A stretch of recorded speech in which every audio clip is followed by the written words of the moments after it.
What are you pointing at? I can get back in. I spent a lot of money today. Hold on, I will let you speak to my supervisor. We're live again. Hi, ladies and gentlemen. Hi, everybody. I'm Dr. Marfin. Haha, can you hear me?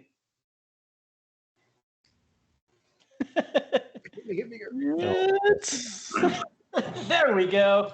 All right, we have audio. No more whiteboard needed. Couple hundred. Oh, I will erase that. Like 2 commander decks. A bundle, I see. 2 commander Put decks. that down. Yeah, that's fine. And It's your thing. ladies and gentlemen, once Better. more, hello and welcome to all you lords and ladies of fate.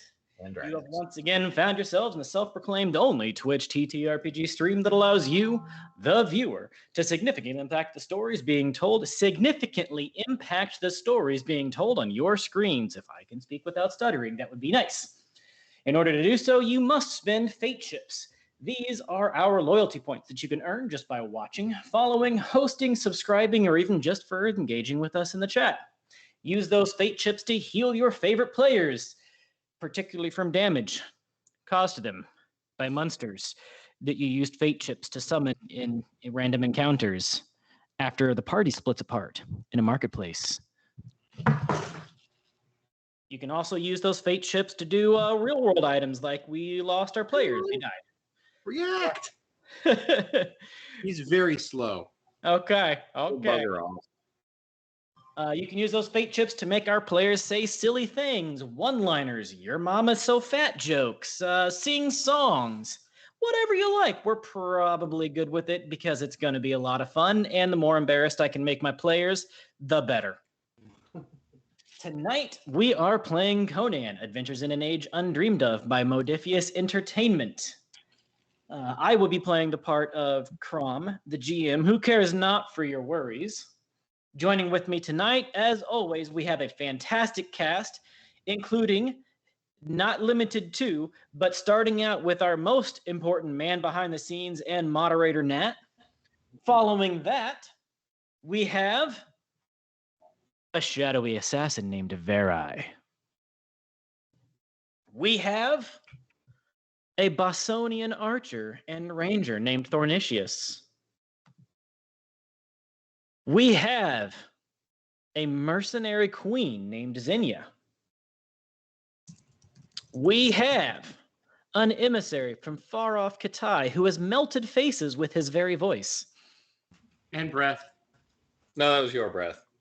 Not a good And finally, we have our zealous witch hunter, semi-master of the occult arts and slicing witches' titties, Aberta.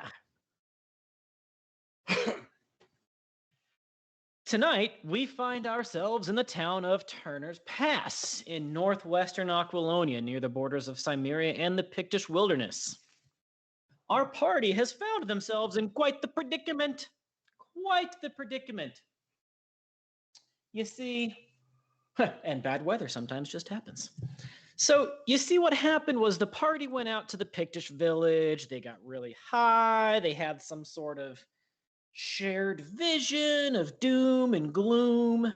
And then they came back and everything was cool, right? They're like staying at their house. They decided to go to the market fair. Everything is cool. There's like banners and minstrels and baskets of food and all sorts of shopping around, and everybody's just happy. And Gregich, the bartender, is selling new beer. Everybody is only breakfast beer is beginning of day. And then all of a sudden, on the list earlier. things went bad. Things went south. All of a sudden, the weather changed. All of a sudden, cultists started stabbing the 2 town guardsmen in the middle of the market square. And then some torches got thrown by the party. And the whole market square just went up in fire. People were running and screaming. Stalls are being burnt. Children are being trampled. One of the guardsmen, Cats and dogs living together. one of the 2 guardsmen did survive. barely, momentarily. Fire and brimstone began raining from the sky, cats and dogs living together, as he so eloquently pointed out. And they fought off a bunch of cultists. But then the stuff really went south as lightning strikes started smashing down into the very buildings, revealing dark altars to ancient and terrifying gods, from which there came monstrous creatures like small orange and black winged, fanged cats.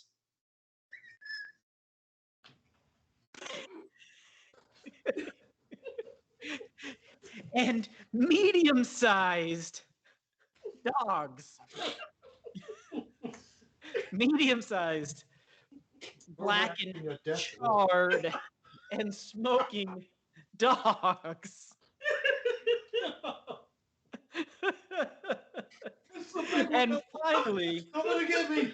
also medium-sized, flying demon monkeys that began to scatter throughout the town and murder people. Just chaos, havoc. This cats and dogs and flying monkeys, all three, just started going everywhere and just murdering everything. The party was able to rescue some people. They found Travaria. The Jarl came out dressed up in these really ancient, like full-on battle pattern gear. Like he's got some plate mail that is designed to be worn in some sort of joust tournament, not in real combat, but it's still probably a thicker armor than anyone else in the city has. But strangely, you are correct. There were no tornadoes. There were no tornadoes. And even through all of the demon cats and demon cat dogs and demon monkeys, the party did find the Jarl's people, such as Edgard the Ranger and Travaria. They were getting people into the walls of the city or into the walls of the Lord's Keep. Everything seemed mostly under control, except for, the market square burning down, all the stalls being trampled, dozens of civilians being killed, and multiple altars opening up throughout the city, pouring out demons. But other than that, everything was fine. They even closed the altars because they had these giant beams of light things going up into the sky. And those light things stopped. Except right as they stopped, the big ground began to rumble. A deep, booming rumble as the dirt began to rise. The rubble of the buildings these were in began to be shattered and spread around as the rumble grew and grew. And slowly,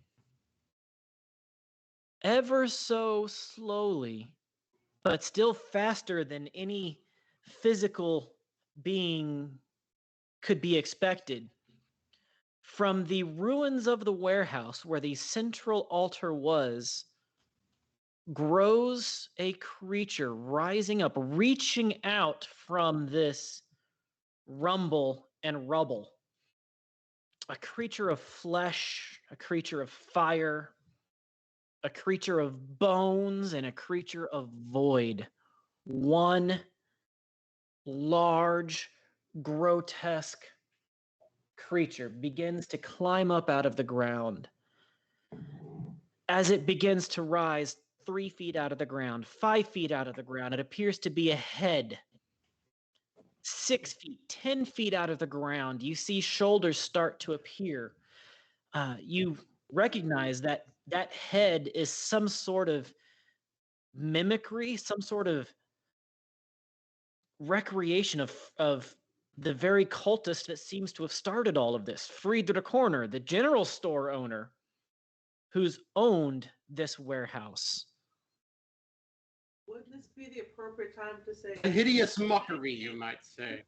A hideous mockery. Yep. What were you saying, April? I said, wouldn't this be an appropriate time to say, "Not today, Satan"? Not today. Satan. Not today. I bless this arrow.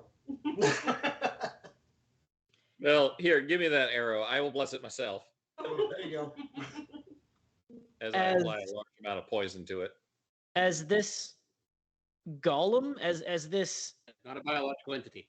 simulacrum begins to grow and climb up out of the ground, just almost appear, you see that it's not an entity. It's not a copy of Friedrich. It seems to be made of bodies, some fresher than others. All of them still aware. All of them still moving. Some of them with faces, some of them with arms that are just merged together in some sort of oozing, fleshy, giant creature in the shape of a man, in the shape of Friedrich, the former man who committed suicide upon the altar to start all of this. Oh, crap. As you see its eyes open and its mouth open, within them, all you can see is a void, a nothingness. It almost twinges your very sanity to look at the face of this creature. And yet each of you knows that this creature is looking at you directly. It is seeing into you. The void of this creature knows you. Eventually, it climbs up to be almost 50 feet tall, a writhing mass of flesh and bone and blood and void. And it makes a sound. It speaks. It doesn't speak. It screams. It psychically talks to you. None of it makes sense. You can feel the rumble of it in your chest. You can feel the high-pitched, piercing like needle going through your ears into your very head and brain. And no part of this is coming from vocal cords. No part of this is being shaped in sounds that a human voice has ever created. And yet you hear, or at least you feel, the words. You feel a message. As this message comes forth, the face of Friedrich begins to be covered by a yellow shape, a yellow mask starts to form over the face of this Friedrich Golem giant thing of horror. And you hear the sentiment, the voices, the statement, the words in a rumbling voice coming through almost from your chest that you hear it. The largest voice you've ever heard. And forgive me because I can't recreate it, but we'll see what happens as you hear the foolish make bargains that they cannot keep. The foolish dare hope. The foolish choose. Now, I have chosen for you. Live. Exist. Nothing. And then it repeats again. The foolish make bargains they cannot keep. The foolish dare hope. The foolish choose. Now I have chosen for you. Chosen for you. Live, exist, nothing. You just hear that. It's not repeating, but in your head, those words like a song that you can't get out of your head, the song that gets stuck in your head. This song, this voice, this emotion from the outer dark. The foolish make bargains they cannot keep.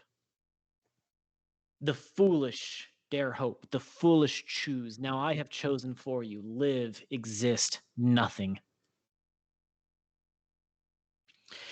Now, should anybody so choose, I will allow you to make a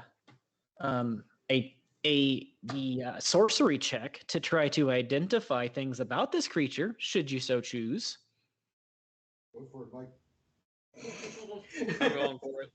I'm looking at those of you with high sorcery rolls. You're gonna have to roll for me. I've been dogged. Who all is rolling before we roll? Me and Abertac are rolling. Bill? No, but she will. Okay, so the three of you are rolling sorcery checks? Okay. I mean, I'll look. You're welcome to roll a sorcery check. Won't hurt, will it? Ooh, 2 successes. Guess we can try. Thank you. Roll for me too, please. Give me a second. If you, I know mine. You don't have to look it up. You can just do it. You rolling too? Yeah, go ahead. 2 successes. I'll roll 2. What the heck? And this is for Andy. For 10 3. 4. Okay. And as usual, I'm oblivious. I have 3. I twang. It's what I do. Okay. And April? I got 2. I got 11 and 3. So we have 2 successes, 2 successes, 2 successes, 2 successes, no, or 3 successes. 3, 2, 2, 2, none. Yeah. Correct. Okay. So Andy, with 3 successes, you take 2 points of mental damage. Oh, goody. Just 2. No soak. Mike, you take 4 points of mental damage. No soak. April, Even with all of my defenses against mental damage. yeah. This is beyond comprehension. Just even looking at this is driving an insanity upon you. Okay. April, Shoot backwards. you take 3 points of insanity damage, and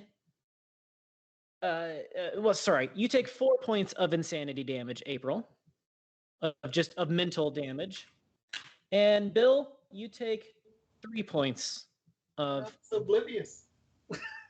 I thought you said you succeeded with 2 successes. No, No, he I is failed not. twice. Oh, Bob. Okay, Bob, you take 3 points of mental damage there. As just looking at this creature is driving an insanity upon you. It makes no sense. The horror from it, the horror of the voice coming from within you, the unworldliness of it looking right through you and upon you, of the message that it sends. But the 4 of you that succeeded, you do recognize that mask. At the very least, that mask is something that you've heard of in stories, that you have seen in cave art. That appears to be what those old folk stories, those horror stories that keep you up at night, of Nyarlathotep, Yeah. the messenger of the old ones. Bless you? That's Not want to fight Nyarlathotep. Andy, you had 3 successes. You recognize that this is Nyarlathotep, or at least an amalgamation representation of Nyarlathotep, a messenger of the gods. This is the hunter of the dark. Sorry, the haunter of the dark. Do I know the Haunter of the Dark and what its weaknesses are? You know basic information about the haunter of the dark. Yeah, you've heard the stories, you've studied it. And the reason you've studied it is because you know and you have found that Nyarlathotep is one of the more common entities of the outer dark for dark sorcerers to sell their souls to for power. Do I still think this is out of control? That this wasn't meant to be summoned? That 3rd success point you got tells you for sure the message that he's saying the only fools make a bargain they cannot keep. So something did go wrong. Something went wrong. This is not a bound sorcery. This is not a summoning spell gone right.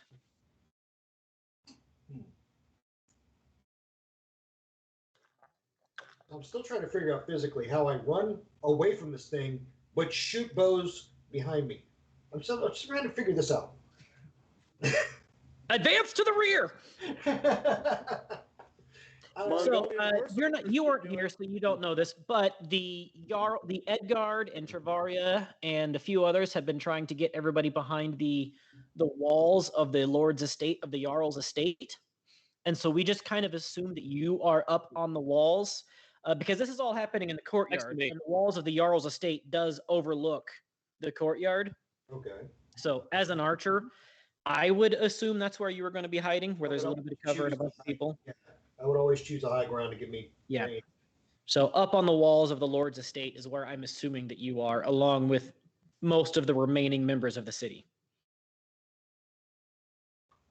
Yes, sir. That's a good assumption. No, along with me. Ah, yeah. Along with Yeah. Zhang. All right. I look to our resident scientists of the Outer Dark, and I ask, well, how do we kill this? You don't. Only the foolish make bargains they cannot keep. I don't make bargains. I just shoot arrows. Only the foolish dare hope. Is there any way to tell what he bargained but couldn't offer? Well, generally, as far as you know, with your expertise in the occult and in sorcery, they're bargaining up themselves. They're bargaining up their soul, their blood, offering up their own personal existence for power, dehumanizing themselves.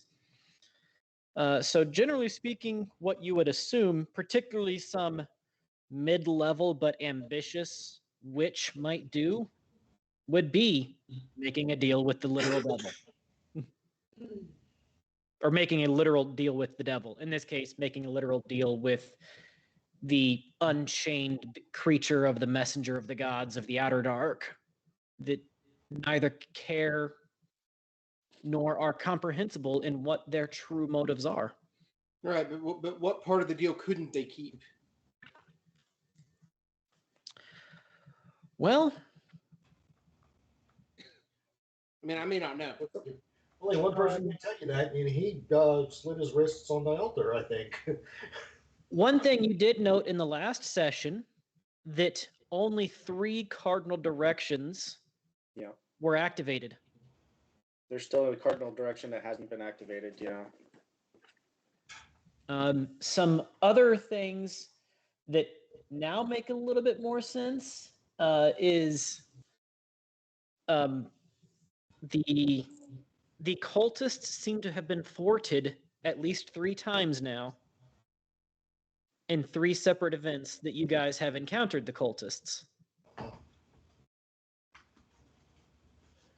Abertac, is there any way you can discern if he's if he's summoned based off of what they were trying to do, and he's saying that they're claimed, like their lives, their souls are claimed.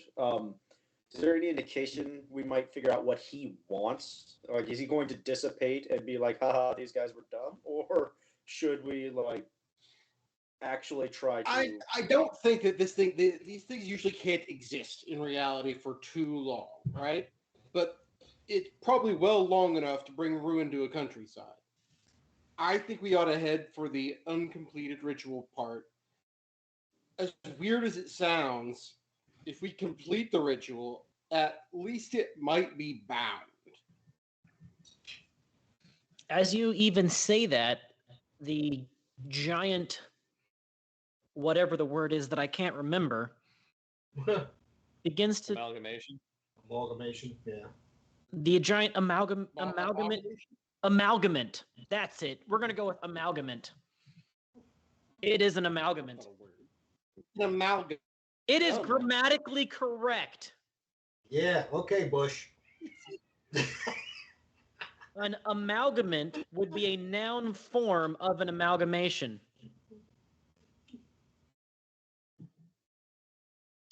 Amalgamation's already announced.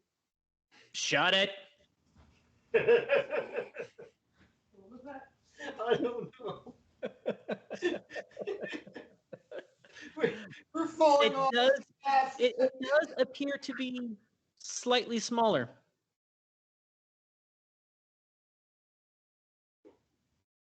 It's only 49 feet tall now instead of 50. Oh, good. All right, let's head for that spot. There's nothing we can do to fight this thing head on. Like, I don't even think you could slow it down.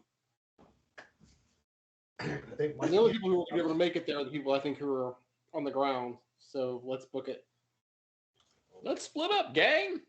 We've already split Yeah, I up. wonder if that works all the time. In fact, I've eaten plenty of dust that way. I'll go with you to the place where this thing isn't. Yeah, anywhere that thing isn't. As you look around the courtyard, you see the Jarl is mightily disturbed. He had zero fear when it was volcano cats coming out trying to eat him. This thing is disturbing him. It's a messenger of an outer god. No wonder. Zhang, Bill, you legitimately see people like passing out in fear, like in shock, just having heart attacks inside the walls. Wonderful. Others are like curling up, screaming. We're all gonna die. We're all gonna die. We're all gonna die. We're all gonna die. I can't say I blame them, and I can't say that they're wrong. I realize So there's no way to really come that. full on. So why don't we let the people who do what they do what they do, and me, I'm going to go try and help the people to get them away from this thing, save as many as I can, and maybe fall back to the church, hoping that holy ground will help us. I mean, yeah, sure. So, Crom, Hear is me? there perhaps a way for me to use my inspiring leader ability, which gives everyone morale soak, to try to get everyone to get their act together? Absolutely. Get Roll a somewhere council. Okay. Inspiring ability via council. Or inspiring leader via council. It's a command ability, though. I know. Okay. Let's see. Council. The thing is, this applies. You're trying to counsel people out of insanity, basically. Nope, that's fine. For each success that you get, I will give greater. One success. Basically, one success. So of all of the damage, mental damage that everybody's taken, everybody gains 1 point of mental damage back here. Which might not seem like much, but for like the civilians, Every little bit helps. yeah, exactly. Some of the civilians at least seem Don't you vomit up. less terrified. You give some of them a bit of spine back. They're like, well, this thing might kill us all, but I'm gonna die on my feet, sort of thing. That's the spirit. Don't say spirit. That's not a good time for that. Well, I think we're well beyond. We wish it was just a spirit. Are you haunted by specters, spirits, or phantasms? Yes. All of the above. Okay. So So does I can't- everybody in the party move eastward? I'm going. Some of them are on the walls. Bill, Zhang, are you going with the rest of the party? I don't know if they're on the walls. Can they even get down here to us? Yes. At the moment, this thing is between us and them. I'd like to keep. No, it's not. So the courtyard, if you remember, the courtyard there's the 4 squares of the courtyard. The Lord's estate was the north side, the bar was the west, the church was the east, and the warehouse / general store was the south. This thing is now standing in the rubble of the warehouse on the south side. Abertac, the Jarl, they were in the courtyard, on the south end of the courtyard by the warehouse, but they're in the courtyard, so it's on the far side of your allies. So sounds like we have to head to the church. That's what I would do. Major protects. Oh wait, is that the missing quadrant? He said the church is to the east, and that's what our eastern marker is to the east. Whether or not it's at the church or further than the church, I'm not sure how far based off of. We'll have to look for something that's visibly could be hiding a sigil of some sort. Yeah, let's keep looking. Okay. So the question remains, is the entire party going together, or are we splitting the party? We're going together. We'll go together. Same. Okay, fine. Abertac is not waiting on these people to get down from the wall, though. They can get down pretty easy. I mean, I'm just a couple of feet over the ground with it's just like a hop over the rest of the wall. It's not. Yeah, it's not a big wall. It's like an 8-foot wall with a landing on the backside of it, like 4 feet up. Yeah. Just hop over. So the party does move east towards the church. That's the first place that you go. The front doors of the church have burnt down, and there is some small fires in the church. However, the church is one of the few buildings in the place that is primarily built of stone. So while some of the pews are burning, it doesn't seem to be a hot enough fire to really cause major structural damage. Pews burning, things like that. However, you hear noise from behind the church in a little garden area on the far side of the church. You hear like a scuffle sound. Let's head there. As you get around the church and go to the far side, you see the pastor. Oh God, I just blanked on his name. Hold on, let me. People and places. Mayor of Tertiary Tushin. Father Mahmed. You see the pastor, Father Mahmed, and two familiar faces of former bandits. Oh, good. As the three of them, Father Mahmed has found a saber, a definitely not from around here, Probably. polished bronze and silvered saber. Definitely not from around here. It's curved like it's scimitar saber, not a cavalry saber. We're talking a Turanian saber. And the two former bandits, one of them is wielding an oversized mace. It used to be a censer burner. Now it's an oversized mace. And the second one has found a pair of like hatchets, wood axes. And they are standing over the body of three cultists that had begun to dig up. You see the corner of an altar. Oh, goody. And the three of them are standing over them, bruised and battered. A good job, gentlemen, I think. Hail, good You sir. feel the ground rumbling, though, underneath your feet. If anyone dare utter the word, there he is.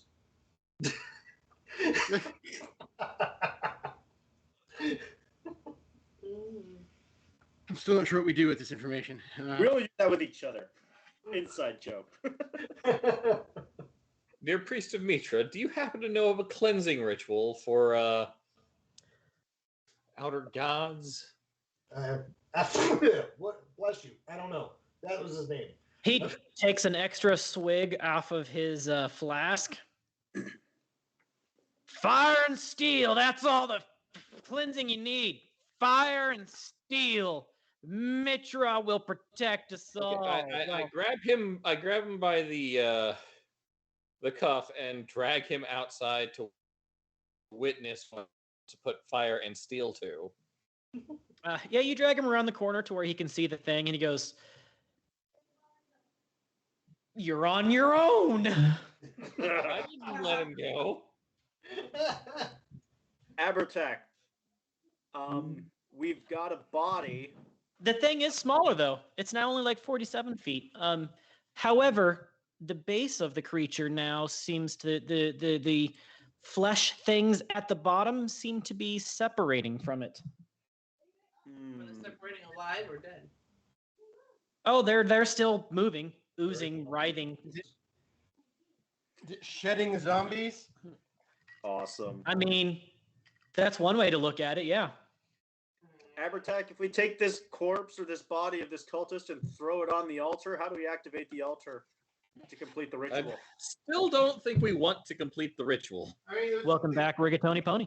Right? It's rampaging because it couldn't get what it was promised, but When it gets what it's promised, is it going to just destroy the town anyway? Only one way to find out.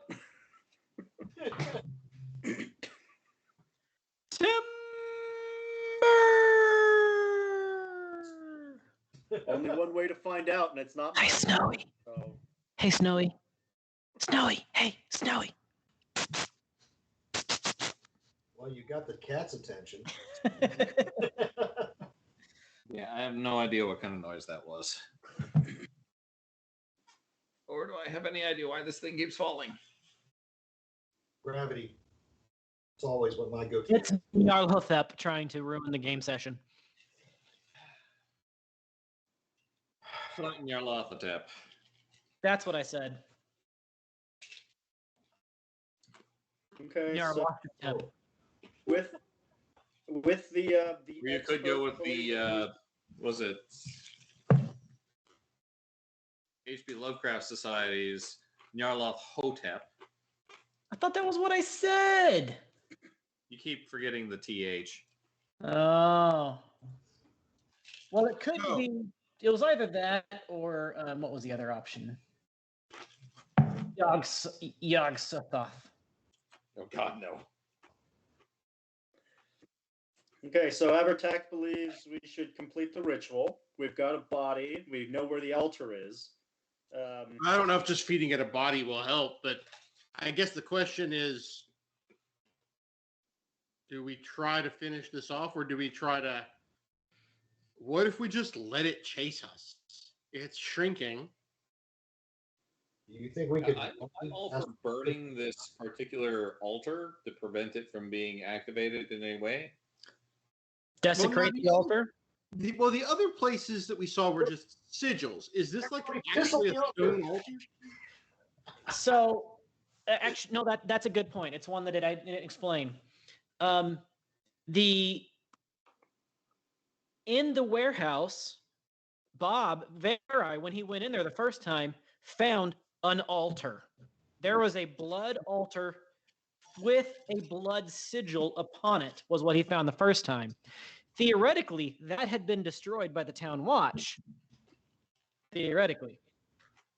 When the stage got destroyed by the lightning bolt, the altar beneath it appeared to be just a sigil, but the one thing of note was it was on a single stone slab of the courtyard. That the entirety of that sigil was on a single stone slab. As you look here, there is a stone slab 2 or 3 inches underneath the dirt that these cultists were trying to unearth where this altar, this sigil was. But that sigil has been there. The one thing of note, this dirt has grass on it. This dirt has grown there. They've only unearthed maybe a third of it, and there is the sigil there. But that dirt has been settled there for some time. Huh. Well, if they were trying to dig it up, why don't we bury it and therefore break the sequence of events that are allowing this thing to exist? Either that or break Yeah, the stone. I don't think burying. I don't think that's gonna. I don't think messing with this is gonna stop the thing. The question is, do we use this to try to complete the ritual, or do we just try to like lure this thing away and let it fall apart? Hopefully, it's madder at us than the rest of the city. So- Are you suggesting you take part in a dark ritual? For the greater good. If it would bind this thing, So if we that's the don't, question. How? all right, Well- Abertech, you've got a pretty shiny hammer that does a lot of damage. Do you want to give it a swing at this? Break the slab? The stone. Break the stone. So that would mean deciding that we're not going to try to complete the ritual. Is that? I'm all for that. I'm all for that. I mean, It's I would all- allow another sorcery check to try to see if you think that would be successful. Now, in this case, there's risk of insanity. I mean, I, always that. you know what? I'm going to do it, but I'm going to spend fortune. One success. Okay. I'm not falling for that trick twice. So, Bill, what did you roll? What did I roll? Not well. So You got a 1. I got one success. I Yeah. got At the 4. Two. So I got Good three fuck, man. successes. Because when you spend a fortune, you automatically get 2 successes. All right. So, who all is rolling? Abertac, Thornicius, and Zang? Okay. Thornicius, how many successes did you get, including your 2 for the fortune point? 3. 6 points of damage. Well, lucky you, you only take 1 more point of mental damage. Yay. Zang, how many successes did you get? 1? No mental damage. Oh. And Andy, you took 4. You did 4? I got 2 critical successes, so I have 4. 1, 2, 3, 4, 5. However, only 4 because of Mike's earlier counseling roll. 4 more points of mental damage. Ooh, goody. You're lucky because at 5 points of mental damage, you would have taken a mental injury. I may have one anyway. Because he rolled his counseling, you don't take a mental injury from that. Yay. Keep rolling that, by the way, Mike. However, at 1 point of success, you don't really catch much of anything there, Zhang. There's just, this is incalculable. Bill, at 3 points of success, what you're pretty sure of is that this portion of the ritual already failed, and trying to disrupt this portion of the ritual isn't going to make it fail worse. He's right in that you could probably still succeed this portion of the ritual, but it's already failed. Like it has not occurred. So continuing to try to interrupt this doesn't seem like it would have a particular effect. It could, if you did something catastrophically different. At 4 successes, that's a lot of successes, especially for this system. At 4 successes, what you said earlier in basically survive it out, that seems to be the most likely scenario for this sort of uncontrolled, chaotic thing. Like it is dissipating. That thing is shrinking. As it's shrinking, it is shedding fleshy, zombie-like creatures, which you now hear screaming from the Lord's estate. But you are fairly sure that this is only going to last until that thing is gone. Is there a horse or something nearby? There are several wagons that were nearby from the market square. So yeah, many of them have like at least draft horses. Why don't we grab the wagons and try and get as many people as possible to safety? I would say that one of us or 2 of us get on the horses and just pester this thing and make it chase us. The rest of you, it sounds like they need help. Like as these things fall off, they're going to make their way backwards towards the keep. As it so happens, I do believe I know how to ride a horse. Me as well. Bob, we didn't hear you. That's because I'm muted. Sorry. Can we get an estimation of how many bodies compile this amalgamation? Oh god. It's 50 feet tall and shedding bodies, right, as it shrinks. Probably about as many had disappeared from this place. I'm a guess. Right. I mean, like, that's upwards of over 100, whatever these are, that we would have to end up killing, right? Let's Give me an observation check. observation. Okay. Meanwhile, I'm going to fish the tar out of my backpack that I had planned to use flame arrows. 3 successes. 3, 6. Oh, nice. Very nice. Okay. You generate 1 point of momentum for the party. Yay. I think that's going to be important coming up soon. Yay. But yeah, your estimation that you just said over 100, you would estimate somewhere between 80 and 120. Yeah, that's a lot of enemies for the 1, 2, 3, 4, 5 of us to take on. Plus all of the Guards. civilian militia that are in the keep. And these things are probably not intelligent. There's a So- half a dozen rangers. The Jarl himself had half a dozen guardsmen, personal guard. Let's see if these things burn. I'm going to light my So I'm all for Abatak's plan, actually, of getting the main mass of it, luring that away from town. Yeah. So who wants to be the distraction and who wants to go back and fight? So I know how to ride a horse. I know how to ride a horse and I know how to fight. I think I'd do better in the fight. The Yeah. issue is going to be that it's not just riding a horse. You're going to be riding a horse I can be distracting. away from an entity filled with cosmic terror. So And so I hold my talisman hang on, up. hang on. Yes, yes. The problem is it's not just going to be riding a horse down a street. This is going to require actual checks because your horse is going to be terrified. Animal handling, right? I Yep. guess. But that's what I'm saying is that I probably can't do it because I'm not a rider. Right. I've got a pretty low Luckily enough, it's animal personality handling. check. But so Zhang, what's your animal handling? He's got pretty good animal handling.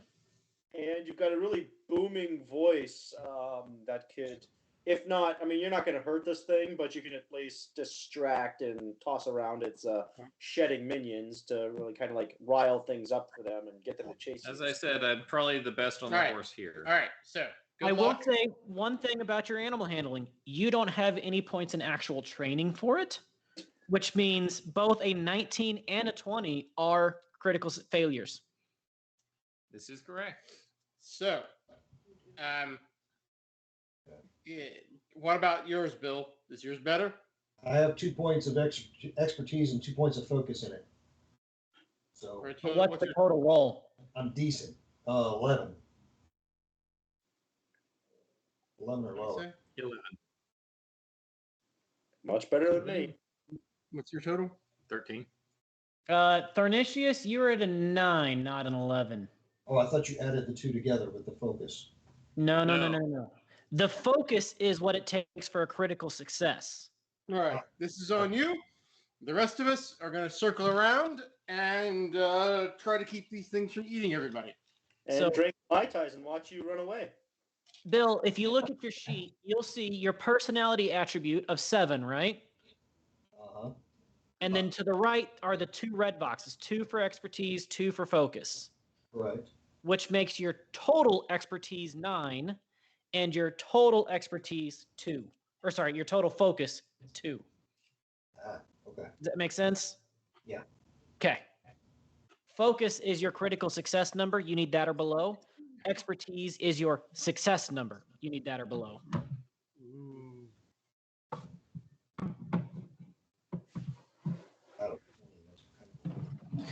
So yeah, you are probably the only capable writer here.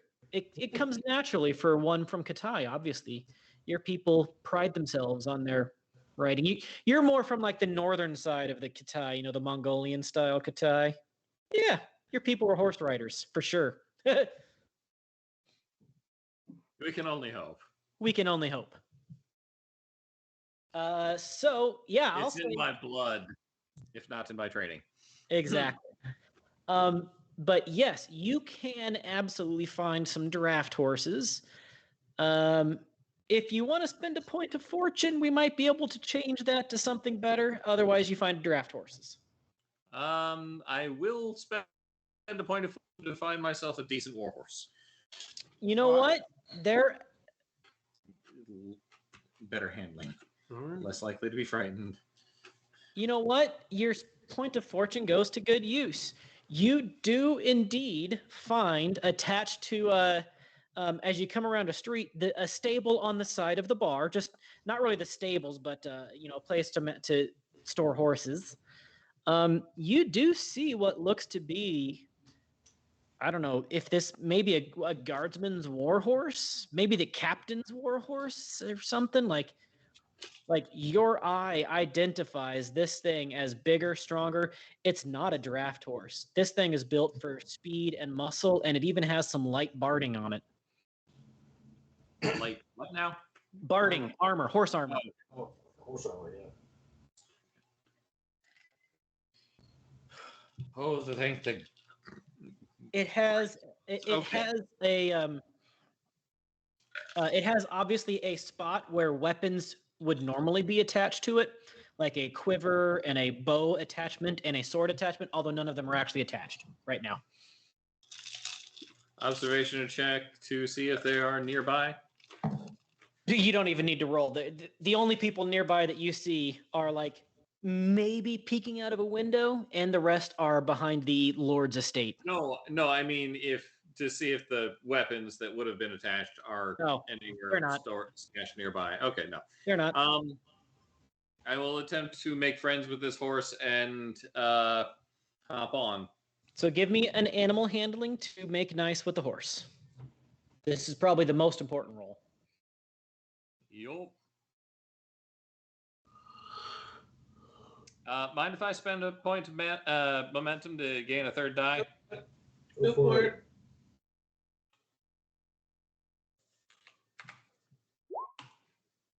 Three successes. Not only, so first off, you generate that point of momentum back. So no momentum lost there because 2 successes get you a full friendship with that horse. Yeah, so you move up with this horse, and I'll share. You know what? You're almost certain that this thing was trained by a Katani trainer. Like, it even seems to respond to your native language commands. Ooh, wonderful. Such a beautiful horse. Yes, yes. Which could be a plot point later on. Why is there a war horse that responds to Katani commands? But for now,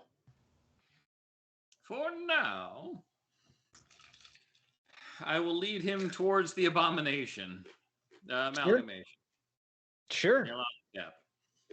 Because it is a war horse, it is trained enough that it is snorting and stomping and definitely nervous, but it is following your training commands and moving towards this giant creature, which is now down to like 44 feet or so, 43 feet. And it has shed off more than a dozen shambling creatures. You see some of them with arrows pin-cushioned out of them, beginning to try to climb the outer walls of the keep.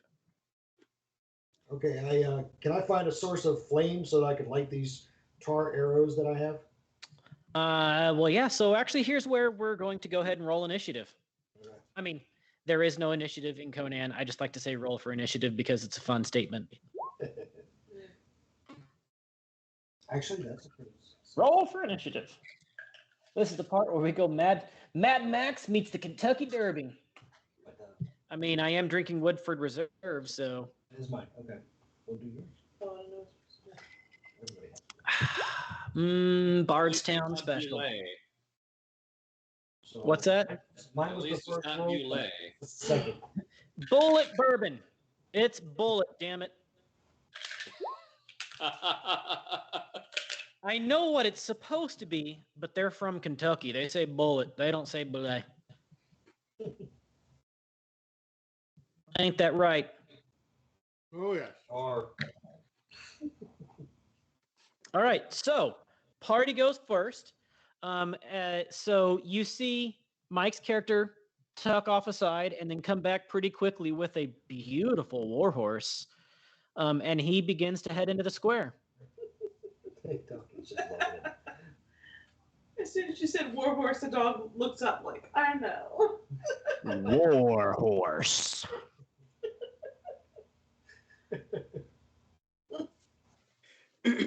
Okay, so Mike, you're getting the mass's attention then? Yes. And we are headed back to try to stop these things from getting All right. to the treasury. I mean, to the innocents. What's our range?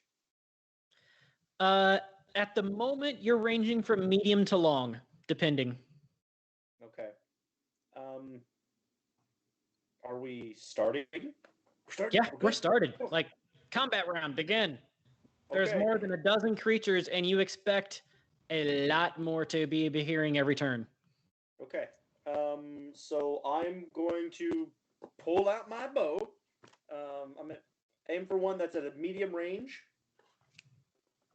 And make a shot. All right. Now, did you have the ability to make medium range not have a penalty for your bow now?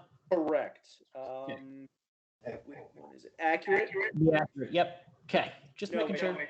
The horizon. Oh, okay. Shoot for the horizon. Yep. Yep. All right. Roll an attack roll. I'm charging for my Okay. 2d20 less.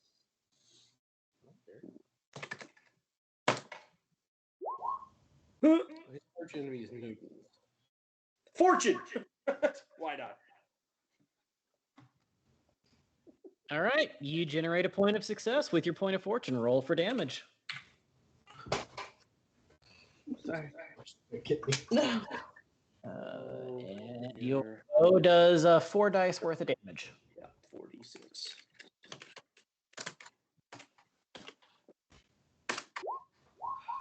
Five, six. Sorry. 1, 2, 3 points of damage. Roll that 4. You better.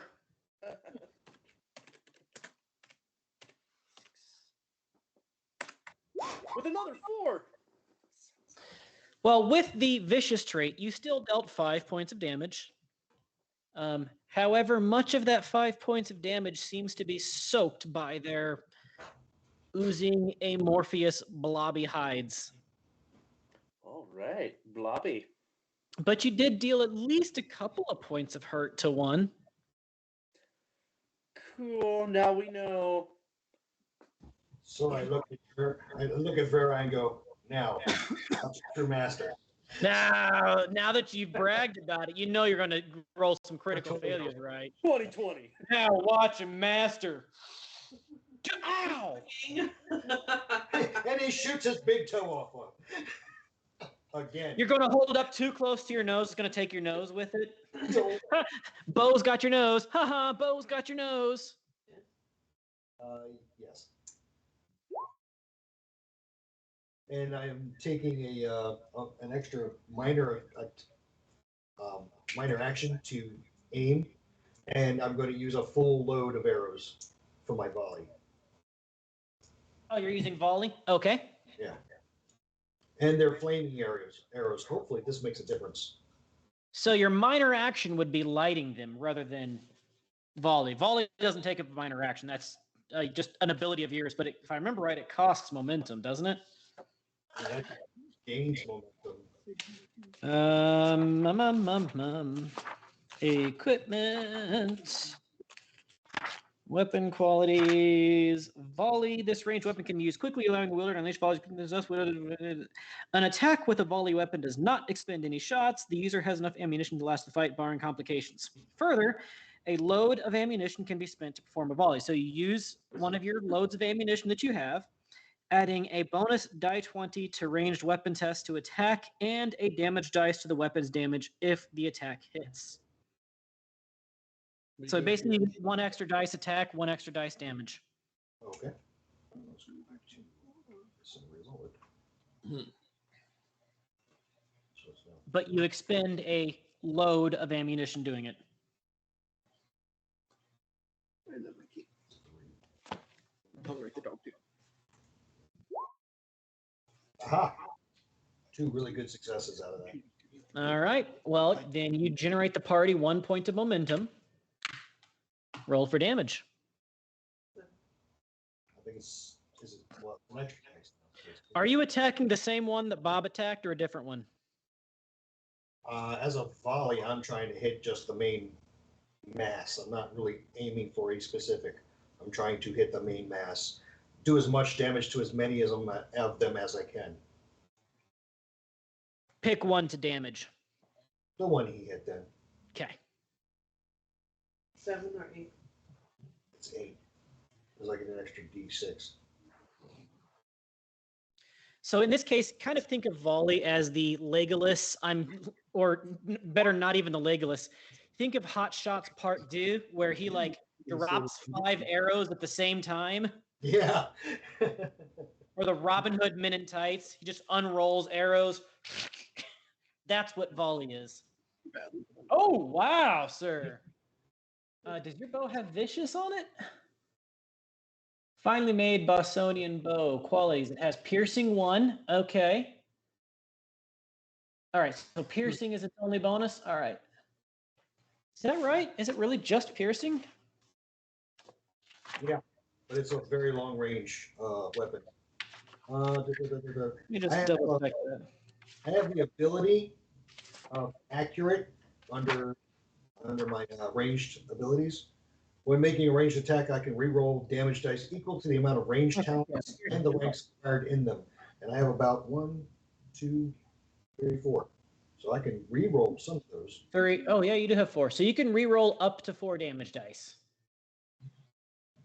I would recommend rerolling the 3s. Oh, yeah. Maybe the 1 if you want to risk it. Just the 4. It's my turn. Whoa. Go. What 4 dice did you just reroll? The 3s. And, That's 2. and what does the 4th one be? I guess the 5? No. Yeah, the 5. You're rerolling the 5. Why would I reroll the 5? That's right. You look so goofy there. Yeah, I do. So Which dice are you rerolling? Tell me right now. the 2 3s. Let's do that. So just 2 dice. Yeah. Okay. Roll 2d6.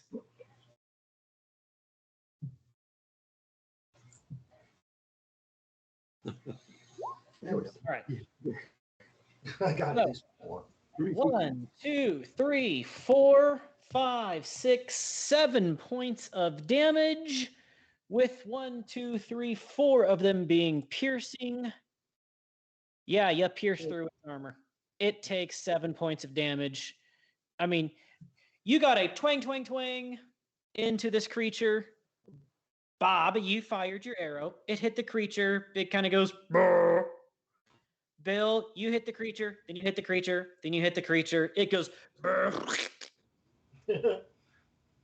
And it is no more. An oozy, fleshy mass upon the ground with no more shape or structure.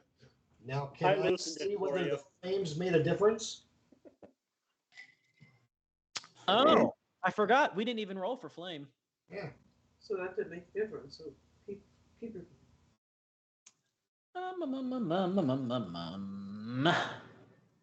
Keep the thing later.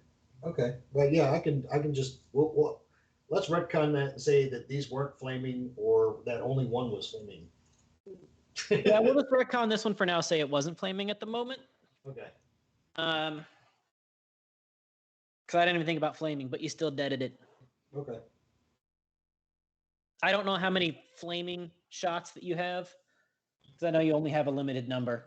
Yeah, I bought a jar of pitch to use as flaming arrows. So I don't know, maybe 6 or 7. Yeah, probably. Yeah. How much did you pay for the jar of pitch? Do you remember? 5? Yeah. Yeah, I think so. All right. If it was 5, then you have 5 loads. Oh, okay. Lucky. Well, let me pull this bucket of tar out of my jacket here. So we'll just go with this. As seeing as how I didn't make the rules prior, you bought 5 loads, just neutral loads. Up to 5 of those loads can be fire. And each fire load will add 2d6 flaming damage. Okay. Yeah, we'll go with that. I think 2d6 sounds good. Would that be persistent fire damage? It's tar. It's pretty hard to put out. I think if there's some critical successes, I might allow it, but in general, I'm probably not going to say it's persistent fire damage unless it is like story thematic, like he's hitting a oil lantern or something. Would there happen to be a barrel of pitch anywhere in there? May I spend a fortune point to add one to the scene? Oh, now you're learning. Now you're learning. If you've got a fortune point, I guess we could say that one of the stalls was indeed selling, lantern oil. Noise. There was a lantern oil stall. It got knocked over, spilt its lantern oil all over the place, and yet somehow, with the rest of the courtyard burning down, it hadn't caught fire yet. Allow me to help that. My cabbages. Next round is that? Zinnia! My swords. Shing!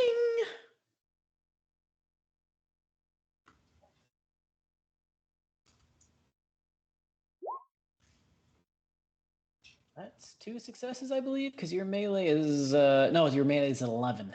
1 success, which is enough. So roll for damage. Stay away from the oil stand. Your swords have 5 dice worth of damage, so roll 5d6, please. Shout! Shout! Shout! That was kind of a hint to Mike, but he didn't listen. He is. Don't you worry, you pretty little head.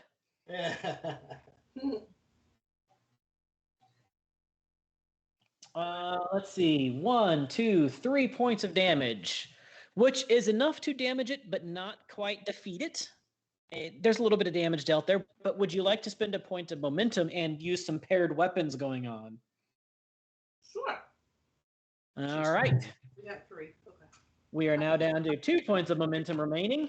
Roll a second attack. 20. Shink, shink, stab, stab. Woo! That would be 2 successes. You regenerate that point of momentum back. Actually, what is your melee? 2. Okay. You generate that point of momentum back. Roll 5d6 for damage. Yeah. 4, 2, 4, 6, 6. 2, 3, 4 more points of damage. That is, let's see. You slice it, you dice it, you put slices all through it.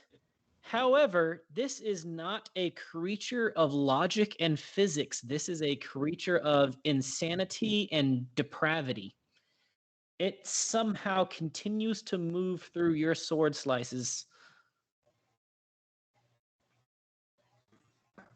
Andy. I got a question for you. Left to their own devices, what are these things doing? Are they attacking the first thing they see that moves? Or are they they seem to be intelligent enough that they're How much damage you put? exercising tactics? As you come around the corner, what you notice is that there is more than a dozen of these moving towards the city walls. That's right. Several of them are already trying, or not city walls, the Lord's estate walls.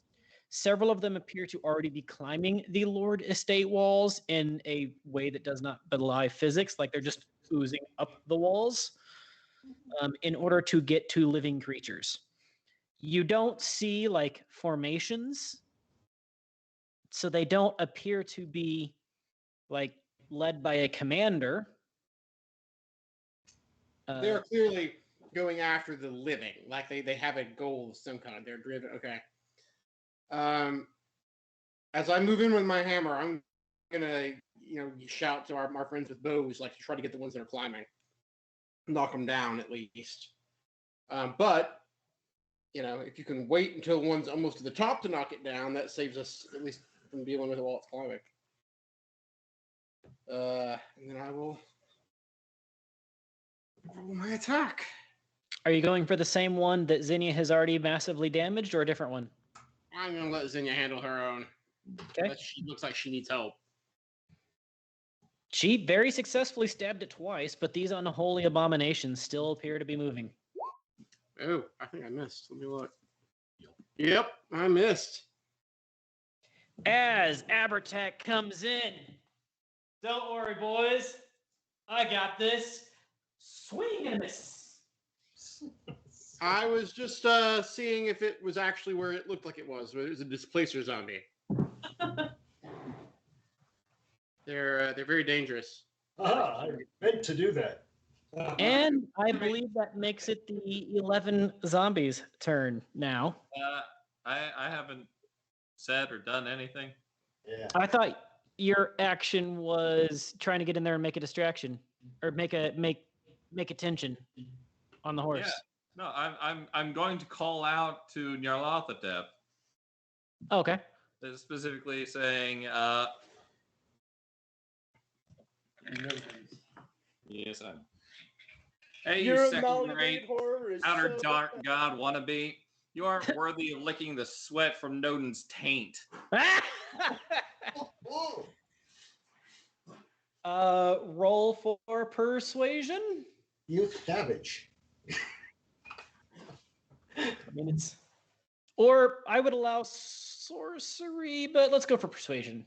I'm going with persuasion. Let's see. Where's that? There it is. Persuasion. You want him to feel bad? So persuasion in this case accounts for all forms of coercion, persuasion, intimidation. Verbal manipulation. Yeah. You say 2 successes? 2 successes. Well, let's see.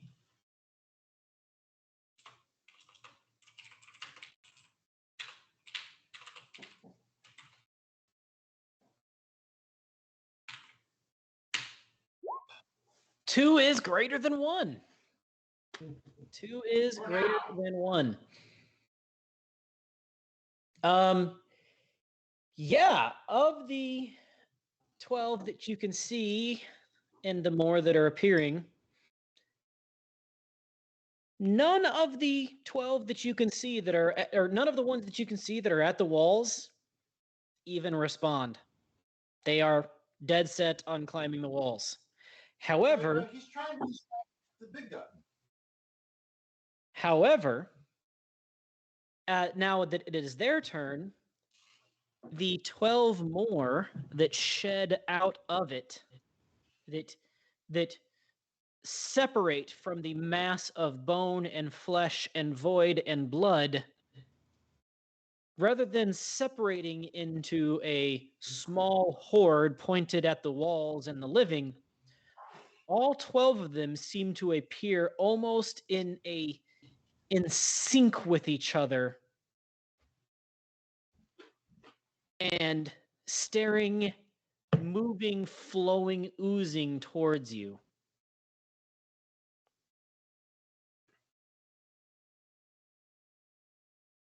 Gallop away. Sorry, not 12, 13. I sincerely hope that a horse is faster than this oozing horde. Quite probable. They don't follow laws of physics. Yeah. They don't follow the laws of physics. All right. Oh no! Oh, we lost.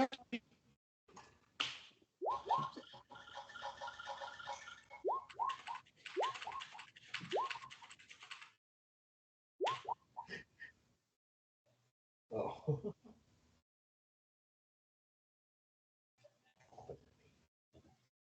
No, wow, okay.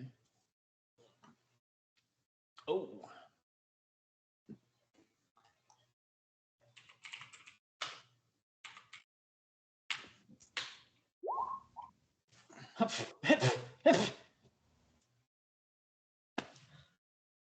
Five of them make it up and over the walls. One of those five, five of them make it up and over the walls, attacking members of the populace. One of them even attacks the Jarl, not even sludging on his armor, though. Like, slap it, knocks the Jarl back an inch, but doesn't even dent the armor. That's the way to do it. But 1d4, number 3. 1, 2, 3. Bill, would you like to parry? Sure. When doing so, I can reduce the amount of doom by 1 to a minimum of 0. Yep. So your first parry doesn't give me doom. Okay, cool. You have. Huh? So you have. Okay, you have parry 1. Yep. Okay. So you only need 1 success to successfully parry here. Yes. Success. All right. Bob, would you like to parry? You only need 1 success. You have deflection. Do I? I've got 3 parry skills. It's still going to give me a doom, though. Oh, wait, no, there's deflection. Okay, so the first one is free. Okay.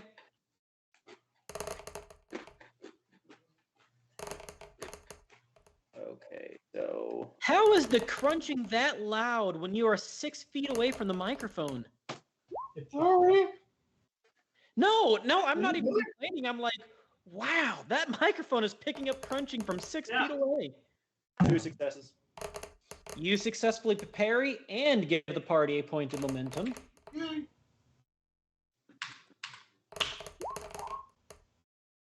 Hey, Bill, Oh, God. would you like to give me a point of momentum and parry again? Yeah.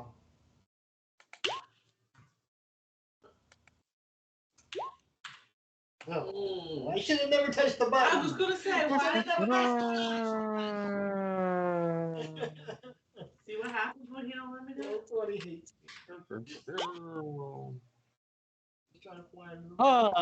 You take 4 points of damage, physical. Now, your armor can reduce this if you have armor soak. I only have soft armor, though, so it's like 2. I mean, 2 points out of 4 is still only 2 points of damage. Yeah. So you take 2 points of damage.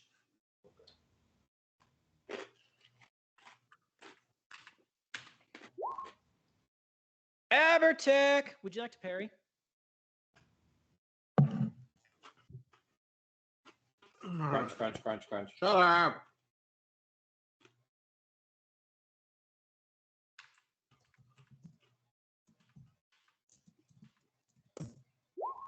None. 2. I am hit. 1, 2, 3, 4. No. What was that before? What was the other 5 dice? 6. 1, 2, 3, 4. So 8. 8 points of damage. I have a wound. Yikes. That it does. Okay. Yeah. So Also, Wait. did you lose your armor again, Abertech? What's that? also, 4 points of mental damage, but you do get the mental soak that that Zhang provides this turn. Which is only 2. It's 4 if I'm closer.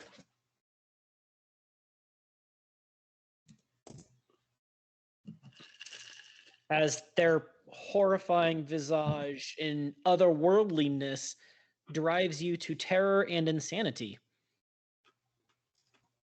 And that makes it the party turn. So there are a fresh 13 of these fleshy things now that are very well focused on using.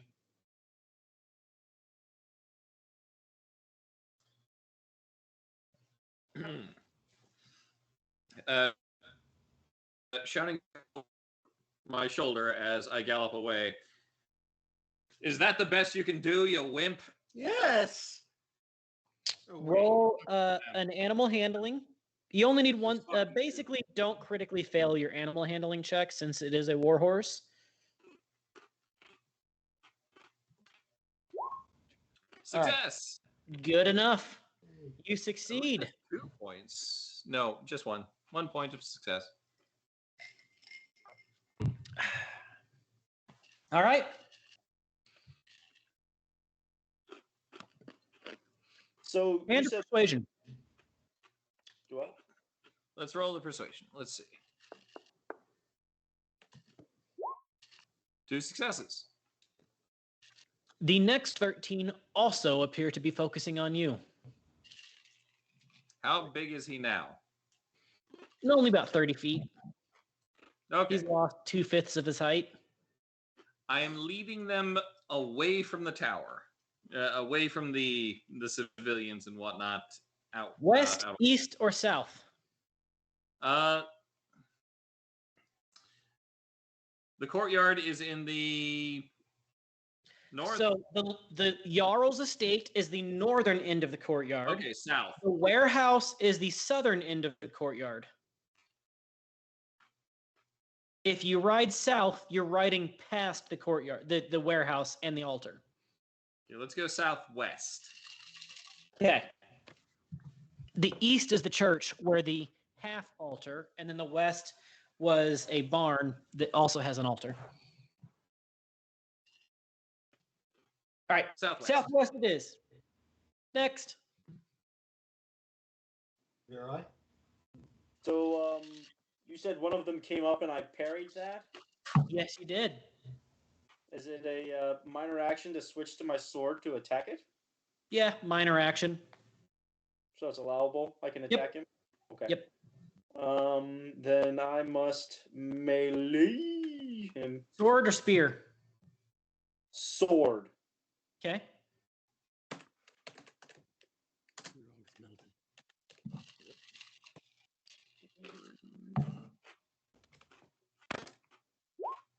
Two successes. All right, you generate a point of momentum for the party. The party is now maxed out on momentum. Roll for damage.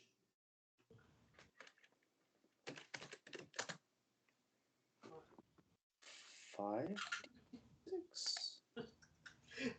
Sword 5. Yep.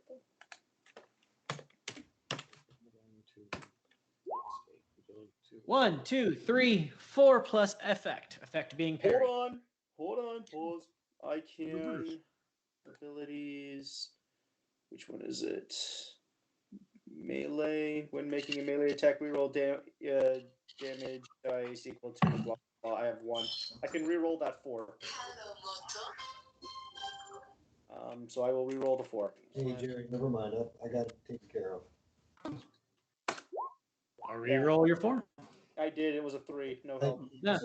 Thank you for the callback. 4 points of damage, which reduces to 2 after their armor soak. Next. Is it me? Sure, go for it. You have, there's the one that he stabbed, there's the one that you stabbed. Which one's got more damage? There's The the one that you 26 stabbed. following me. They can keep following you. I'd go do a little dance his way, make more follow them. I'm just do my sword and go towards the one that I already hit. Go for it. Roll an attack roll. By all means, I can touch it.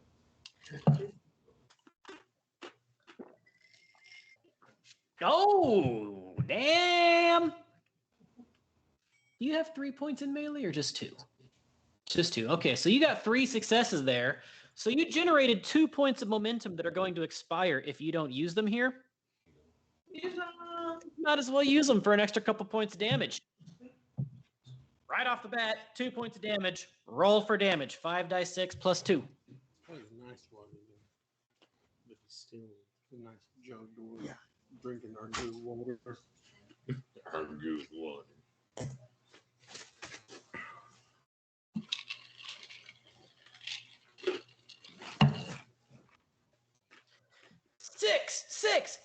Six, 5. Bam. Okay, so how many points of fortune do you have left? Have you spent any fortune yet this session? I don't think she had. I don't think so. Nope. Why don't you just go ahead and give me a point of fortune? How's that sound? Cool. You want a silver platter? Yes, please. There you go. With the amount of damage that you just dealt here, little Miss Mercenary Queen, swish, swish, swish, swish, swish, swish. Just with one hand, it is a slash, stab, poof. Oh, while I'm at it. Hey, you know that other one that Bob already stabbed with his sword too? Let me just give that a quick backhand as well. As your same roll just drops 2 of them. Just stink, stink, stink, stink. Aha! And you still have your other sword. Woohoo! If you want to spend a point of momentum for a second attack. Sure, why not?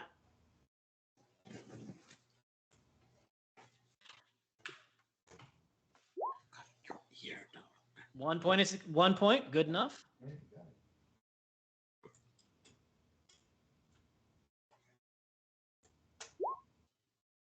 Two, 3, 4, 5 points of damage, -2, so it doesn't quite pop it, but it definitely slashes through it. So the thing with having your swords as your main weapon is they're not the biggest damage dealers, but because they have the parry feature, you can take on multiple opponents all at the same time and just keep parrying, parrings. It gives you a lot of survivability, those swords do. Oh, okay. That's really their strength, is your professionalism, not necessarily your major damage, but you can just take everybody on at the same time, sort of thing. Oh, okay. So just kind of like. Yeah. Okay. Yeah. You are the expert fighter, not the barbarian. Oh, okay. But when we're just fighting monsters and animals, slightly, not as great. But if you're fighting like trained soldiers, yes. Okay. Next, I believe that would make it Abertak's turn. Staggered and laughing to himself, Abertak takes another swing. There is losing his mind. momentum available. I will spend 1 for an extra die.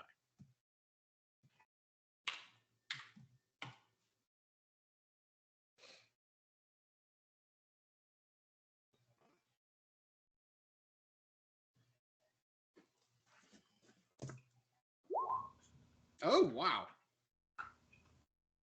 Okay, you generate 2 points of momentum for the party. Roll for damage. Use 1 for damage. So I still have a floating one I have to get rid of, right? No. Oh, okay. So we were at 4. You spent 1 that brought it down to 3, and then you generated 2. Ugh. Okay, I can reroll 2 of these 4s. That's a lot of 4s. That's a lot of 4s. It's not my day. Nope. What is that though? Vicious 2. So 1, 2, 3, 4. Vicious 2. You do realize that that's not your day. That means 12 points of damage, right? Yep. I mean, you explode a son of a bitch. And yet. Explode it. Abertak laughs, covered in guts and gore, like he's clearly a little cracked at the moment. And sort of like mouthing to himself about how like he knew it would come to this. The witches are always going to win in the end, and it's a hopeless fight. But he has to keep going. And now it is their turn.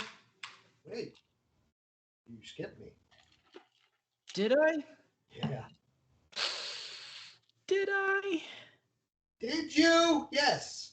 Fine, then roll. What are you doing? I am. Too late. Too A late. minor action to increase my marksman ability, and I'm adding a d20 to that roll. One more d20.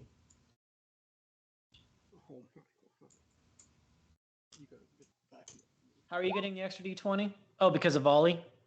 No, because of my marksman ability.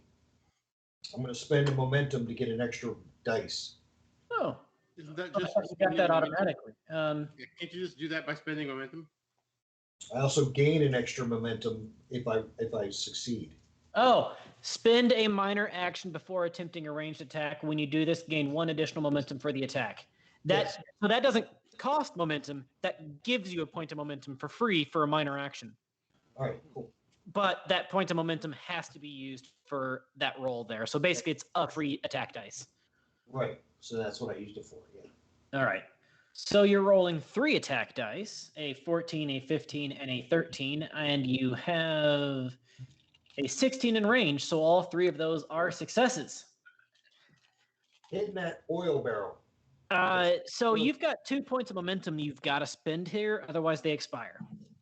So volley it to hit others around it, plus that oil barrel. Why would you use it for volleying? 2 more arrows. Yeah, well, 2 more arrows. Yeah, 2 more attacks. Can I do that? It's not that volley gives you extra attacks. So because she's wielding 2 weapons, she can do the momentum spin to get extra. How do you get like a secondary target though? That's what I'm trying to figure out. It's a momentum spin. Let me get to it specifically, which is. Let's check 118. Let me find the right table for it.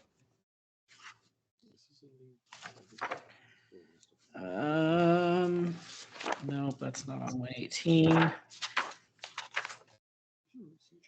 I found it once, but it's hard to find. Damn, where's it at? Where is it at? It's parrying. Nope, nope, nope.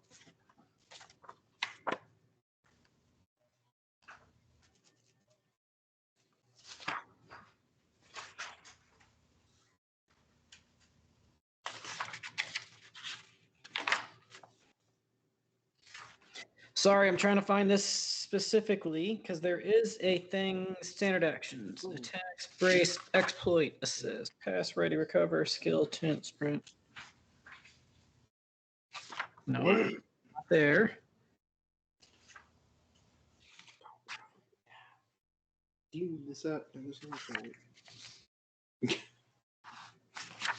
Did I write it down on your sheet where that was?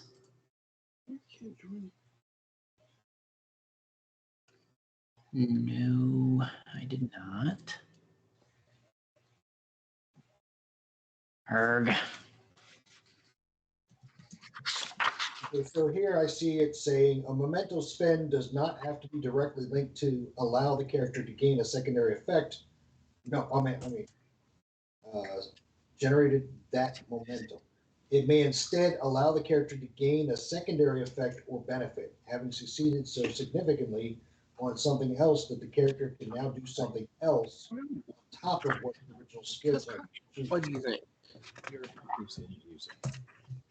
I'm trying.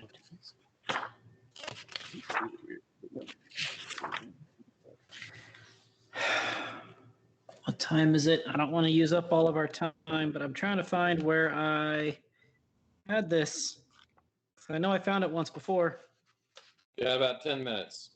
Yeah. I'm going to spend another like 30 seconds looking, and if I can't find it, then we'll just make something up and go back to it.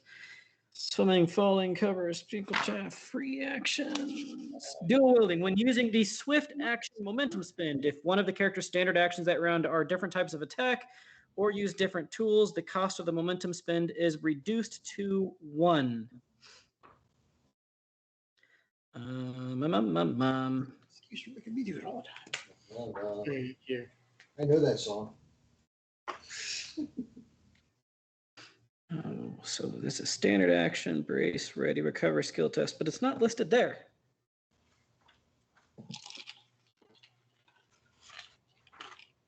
Swift action, momentum spend. Where's the swift These action? are lures. Momentum spend. Swift action. Oh, okay.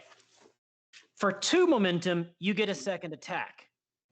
See. If you're dual wielding like she does, she can reduce it to a single momentum. So for those 2 momentum points, yes, you can make a second attack. The first one lighting stuff on fire, the second one hitting a creature. There, found it. Yes. In this case, I'm hitting the oil barrel. For the first one, but you've also got those 2 points to spend. Did you want to use those to make a second attack? Yes, correct. Do that.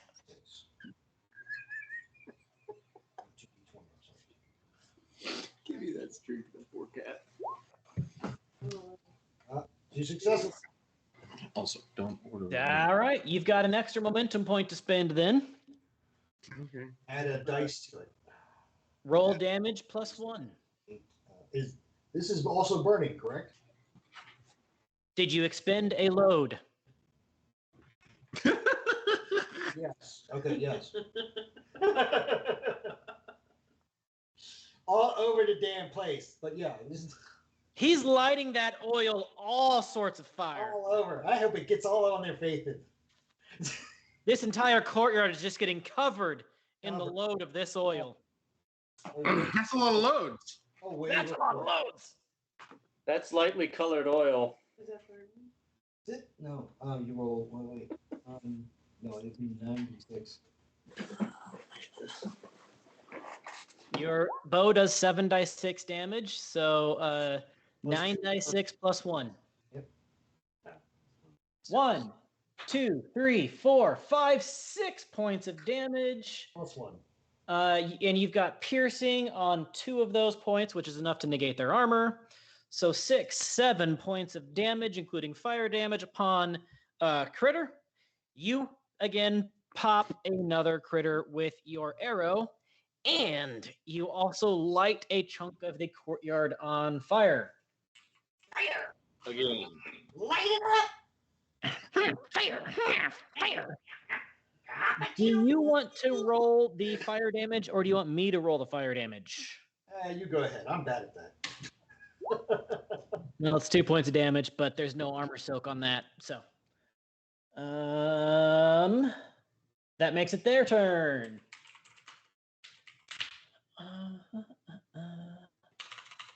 5, 20.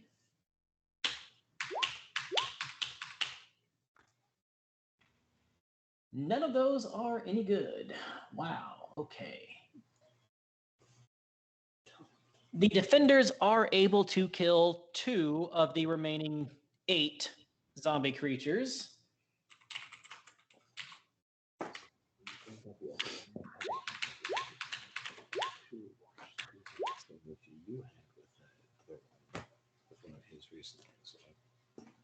The zombies, on the other hand, kill half a dozen civilians. And 5d6. What are you talking to me for? And once again, they hit the Jarl. One of the zombies hits the Jarl and just bounces off the Jarl's ancient plate mail armor. I need to get you some of that. No. So Mike. You've now got 26 zombies chasing you. This giant creature thing is beginning to shrink. Just keep going, man. Just keep going. I'm just going to keep going. Roll me another the animal track ready for handling. tripping his horse. Roll me another animal handling check. Just don't fail. I'm going to borrow one of the points of momentum Good call. to roll got 3d6. 3d20, I should say. Oh, 3 nailed it. successes. No, 2 successes. All right, you get that point of momentum back. And you are drawing a bunch of them away. Dear rest of the party, there are 5 of them on the walls, 3 of them on your side of the walls, 26 of them chasing your horseman, 26. and 13 more spawning. He's probably fine.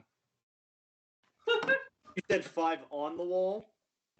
5 that have made it to the top of the walls with the civilians. And we can see them? Yeah, more or less. Okay. I just want to make sure we're not, like, shooting over the walls. A bowling ball? So I'm still at medium range? Yep. Okay. Well, have you been moving forward, or are you just staying there by the church and unloading arrows? We haven't addressed it, so I guess I've stayed put because one. No, you tell me what you've been doing. I haven't. I'm staying at medium range because Okay. I mean. So yeah, travel to me. you're still tucked up with the church then. Yeah. Okay, then I'm going to minor action swap back to the bow since there's nothing at close range to me. Okay. And take a shot at one on top of the wall. Something that's at medium range. Roll an attack roll. Okay. Skills. Ranged helm. Slash. That is expensive. Oh no, I see that. It's Three successes. Okay. Well, you generate the party 2 points of momentum. I might go ahead and recommend pointing that to damage or armor piercing, one or the other. Thank you, Nat. Armor piercing, right? 16. Oh, the upkeep is Yeah. Okay. Armor piercing, and then I'm gonna roll 4d6. 5, I thought. Sword is 4. Oh, 4. You're right. The hunting bow is 4. Yep. 4d6. Okay. Look at this one.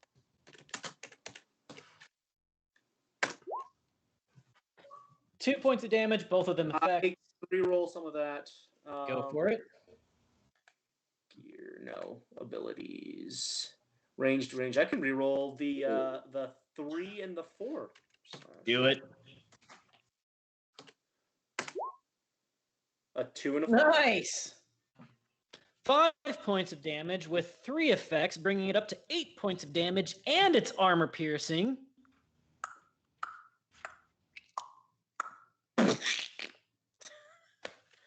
Right between the cloacas. I got one, guys. Hey, look, everybody, I got one. Right between the cloacas. Does he make him die and fall? Oh, yeah. That arrow deflates it entirely, turns it into a goo pile. Does he hit any of them on the way down? No. Dang it.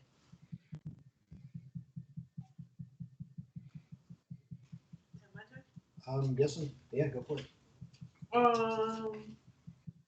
Am I from?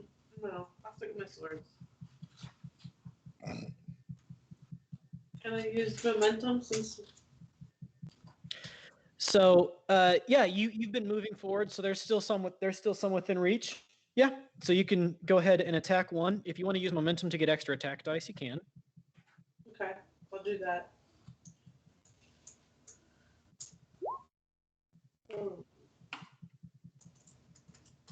Oh, not good roll. Let's see what your skill is.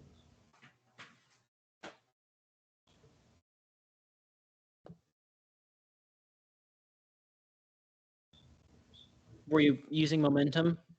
Yeah. How many points of momentum were you using? 1 or 2 or Ew. 2. 2? Go ahead and roll 4d6.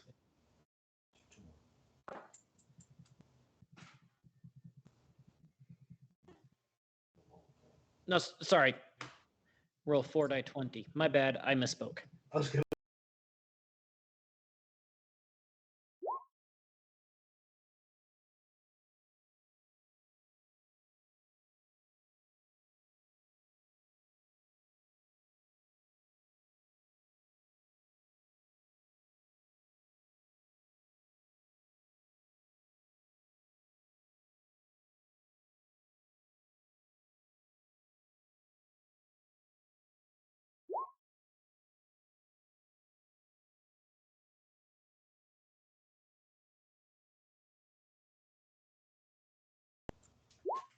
That zombie looks like, Trinity!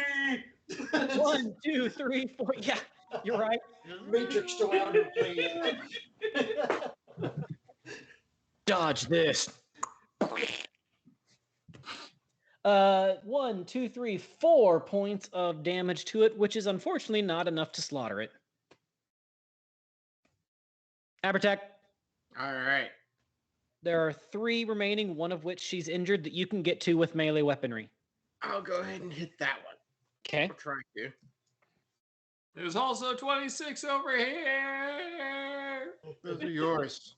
Keep Overhead melee strike. I'm holding the mouse button for a melee attack with my warhammer.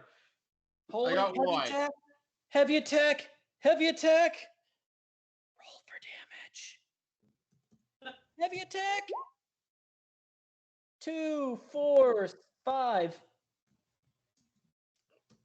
And I can reroll 2 of those. 6. 10.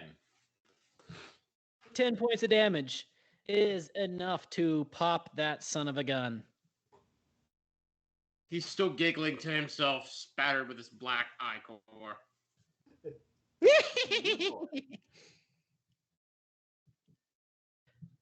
So, with that, since we are now at the end of the night, the skirmishing continues only moments longer as the giant horror entity dissipates down, eventually entirely, leaving behind the zombies that it had shed.